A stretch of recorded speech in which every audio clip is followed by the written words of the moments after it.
N news live.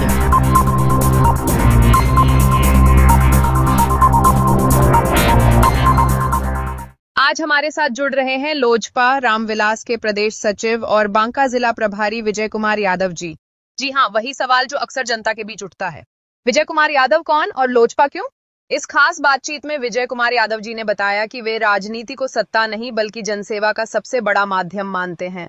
उनका कहना है कि गरीब, किसान, नौजवान और वंचित समाज की आवाज को विधानसभा और संसद तक पहुंचाना ही उनका असली लक्ष्य है। वहीं लोजपा क्यों के सवाल पर उन्होंने साफ कहा कि लोजपा रामविलास, स्वर्गीय रामविलास पासवान जी की विचारधारा और चिराग पासवान जी के युवा विजन का प्रतीक है। ये पार्टी सबका साथ सबका सम्मान की नीति पर चलती है और हर तबके की आवाज को बुलंद करती है।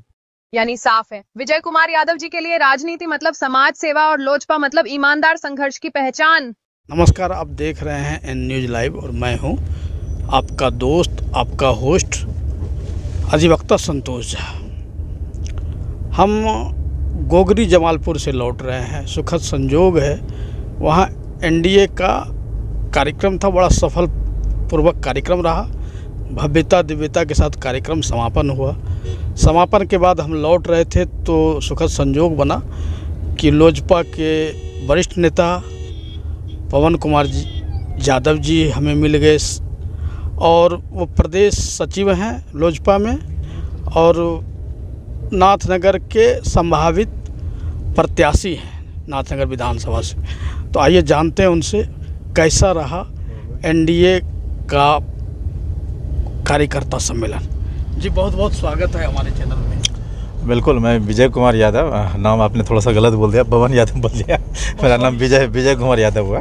और आपने देखा कि यहाँ पे जो एनडीए कार्यकर्ता सम्मेलन जो कि हमारे पांचों घटक दल जिसमें भाजपा, जदयू, लोजपा, हम RLM मतलब पांचों घटक दल जो एनडीए के साथ हैं, वो सारे घटक दल एक साथ मिलकर सारे कार्यकर्ता आए थे, जिसमें अपार भीड़ आपने देखा। यहाँ पे ये एनडीए कार्यकर्ता सम्मेलन में जो कार्यकर्ताओं का जोश है ये देखने को मिलती है कि ये अपार भीड़ आपको ये दर्शा रही है कि ये किस तरह का कार्यक्रम हुआ। बहुत ही बढ़िया सफल कार्यक्रम रहा परबत्ता में, और परबत्ता की जनता को धन्यवाद देना चाहता हूँ कि आपने ये एनडीए का कार्यक्रम इतनी अच्छी से किया और इतना बढ़िया सफल कार्यक्रम किया आपने।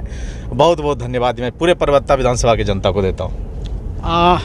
फर्स्ट बिहारी फर्स्ट, और तो उसके विजन के बारे में आपको जो नेता हैं चिराग पासवान जी, तो उस विजन के बारे में थोड़ा विस्तार से बताएं। बिल्कुल, हमारे राष्ट्रीय अध्यक्ष जी चिराग पासवान जी जो कि केंद्रीय मंत्री भी हैं, और उनका जो विज़न है बिहार के प्रति सोच, बिहार के आगे ले जाने की जो उनकी प्रेरणा है, और नहीं होता है कि एक बिहारी फर्स्ट की सोच के साथ जो है वो आगे बढ़ रहे हैं। बिहारियों का जिस तरह अपमान अदर राज्य में पहले होता था और अभी भी हो रही है, फिलहाल कहीं ना कहीं होती है, और ये हम लोग जब बिहारी देखते हैं उस चीज़ को तो बहुत तकलीफ़ होती है। वो तकलीफ़ को महसूस किया हमारे राष्ट्रीय अध्यक्ष जी ने। हमारे राष्ट्रीय अध्यक्ष चिराग पासवान जी उस तकलीफ़ को जो है अपने जहन में उतार के देखा कि ये बिहारी का क्या तकलीफ़ है, तो बिहारियों के लिए उन्होंने आवाज़ उठाया और आज बिहारी फर्स्ट एक विज़न को लेकर वो आगे बढ़े हैं। और इसी विज़न के साथ जो है बिहार में बहुत युवा, महिलाएँ, मतलब बिहार में जो भी दलित पिछड़े तबके के लोग हैं वो खासकर चिराग पासवान का पसंदीदा जो है चेहरा है बिहार में। और हमारे राष्ट्रीय अध्यक्ष जी का एक विज़न दूसरा भी है जो कि जैसे कि अब विपक्ष MY समीकरण लेकर हमेशा चलती है, तो MY समीकरण जो है हमारे राष्ट्रीय अध्यक्ष जी का अलग है। M मतलब महिलाएं और Y मतलब युवा और महिला, इनको जो है विशेष रूप से वो तवज्जो दे रहे हैं। विशेष रूप से महिला और युवा अपने बिहार के निर्माण में काम आ रहे हैं। और आज जो उनका जगह जगह नव संकल्प महासभा जो देखते हैं जिसमें लाखों की भीड़, अपार भीड़ देखने को मिलती है, वो कहीं ना कहीं बिहार के प्रति उनकी जो सोच है उस सोच को बिहारियों को लगा कि ये एक व्यक्ति है हमारा बिहार में जो कि बिहार के लिए सोचते हैं। अरे केंद्र में है, दिल्ली में केंद्रीय मंत्री है, तो क्या ज़रूरत है बिहार के लिए सोचना? वो बिहार मतलब वो तो दिल्ली में रह रहे ऐशो आराम की ज़िंदगी जी सकता है, लेकिन नहीं, वो बिहार के हर छोटे मोटे कार्यक्रम में वो आते हैं, बिहार के लिए सोचते हैं, बिहार के लिए आवाज़ उठाते हैं। और चाहे प्रधानमंत्री का कार्यक्रम हो या नीतीश कुमार के कार्यक्रम हो, उसमें बिल्कुल वो आते हैं और आके जहाँ तक अपने स्तर से ज़रूरत होती है। बिहार के लिए सौगातें लाने की जो प्रधानमंत्री, यशस्वी प्रधानमंत्री के द्वारा अपने हमारे जो बिहार के मुखिया है नीतीश कुमार के द्वारा, इन मतलब हमेशा ये लगे रहते हैं कि हमारा बिहार किस तरह आगे बढ़े। जी बिल्कुल। बिहार जो लगता था कि जो पिछड़े राज्यों में है, लेकिन ये पिछड़े राज्यों में नहीं है, बिहार भी हमारा विकसित है। और बहुत ये अभी का जो माहौल है बता रहे हैं, जो 2005 से पहले का बिहार था, एक गड्ढे वाली बिहार थी, उस गड्ढे को भरते भरते भरते ये 2025 2 दशक लग गया और भरा के लगभग ये बिहार अभी बहुत रफ्तार में है। और इसको रफ्तार को और तेज करने के लिए फिर से इस बार जो है 2025 में हमारा राष्ट्रीय अध्यक्ष जी का आह्वान है और हम लोग खुद इस आह्वान में के साथ उनके साथ इस विजन के साथ हैं कि बिहार को आगे ले जाने के लिए हम लोग नीतीश कुमार के नेतृत्व में इस बार बिहार में एनडीए की सरकार बनाने जा रहे हैं। आप समाज सेवी हैं, बरसों से समाज सेवा का अलग जगह रहे हैं भागलपुर में, फिर आपने लोजपा को क्यों चुना?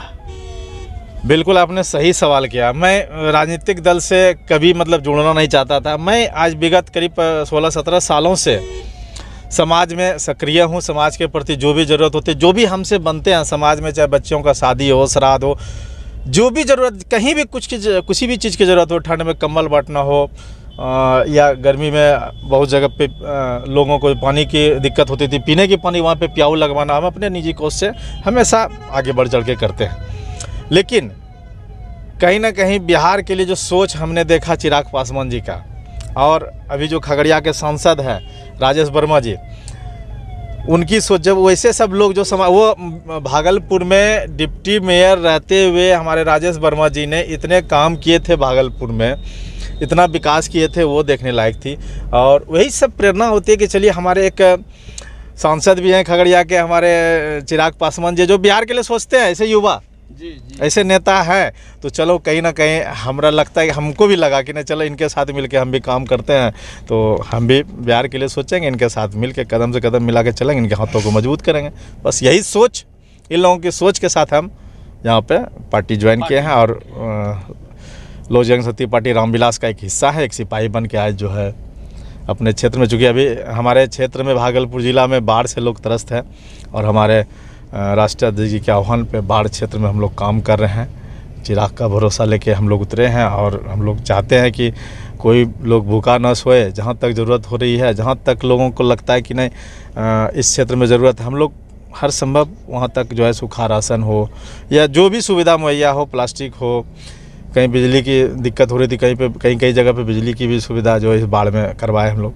तो ये सब हमारे राष्ट्रीय अध्यक्ष जी के आह्वान पे और उनका जो सोच था, उस सोच को लेकर हम लोग आगे बढ़ रहे हैं। सिल्क सिटी भागलपुर अब स्मार्ट सिटी में शुमार हो गया है। आपके बारे में है कि आप संभावित प्रत्याशी हैं नाथनगर विधानसभा के, तो बुनकरों की समस्या वहाँ प्रमुखता से है। बुनकर पलायन कर रहे हैं, कहीं ना कहीं बुनकर के लिए जो होना चाहिए दशकों से उनकी मांगें अधूरी है। तो आप, अगर आपको जनता चुनती है या पार्टी मौका देती है, तो आपकी प्रमुखता और प्रमुख मुद्दे क्या होंगे? अभी आप बता देते हैं कि सबसे पहले तो आप संभावित प्रत्याशी का बात बता रहे हैं। यदि हमारे राष्ट्रीय अध्यक्ष जी का इच्छा होगी कि भाई हम उनके हाथों को मजबूत करने के लिए नाथनगर से आए, तो उनकी यदि इच्छा होगी तो बिल्कुल आएंगे। नाथनगर हो या कहीं अदर्स किसी भी विधानसभा से, यदि उनका पार्टी आलाकमान चाहेगी तो इस बार ज़रूर चुनाव लड़ूंगा। और नहीं तो मैं एक लोक जनशक्ति पार्टी रामविलास का एक सच्चा सिपाही हूँ, सिपाही बनकर हमेशा उनका साथ देता रहूँगा। और दूसरी बात रही कि बुनकर के लिए हमारे राष्ट्रीय अध्यक्ष जी ने कई बार आवाज़ उठाई है भागलपुर के लिए। पिछले भी टेक्सटाइल पार्क बनाने की मांग उन्होंने ही रखी थी, जो कि भागलपुर बुनकर के लिए ही वो पार्क था। और हमेशा कहीं ना कहीं जो है, जो क्या बोलते हैं कि बुनकर की जो समस्या होती है, बुनकर का जो पहचान भागलपुर में था, पूर्व में वो पहचान खो गई थी।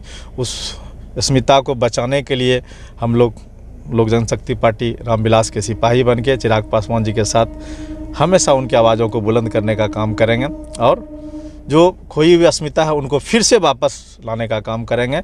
यह हम वादा करते हैं आप लोगों से। बहुत बहुत धन्यवाद आपको हमारे से बात करने के लिए, बहुत बहुत धन्यवाद।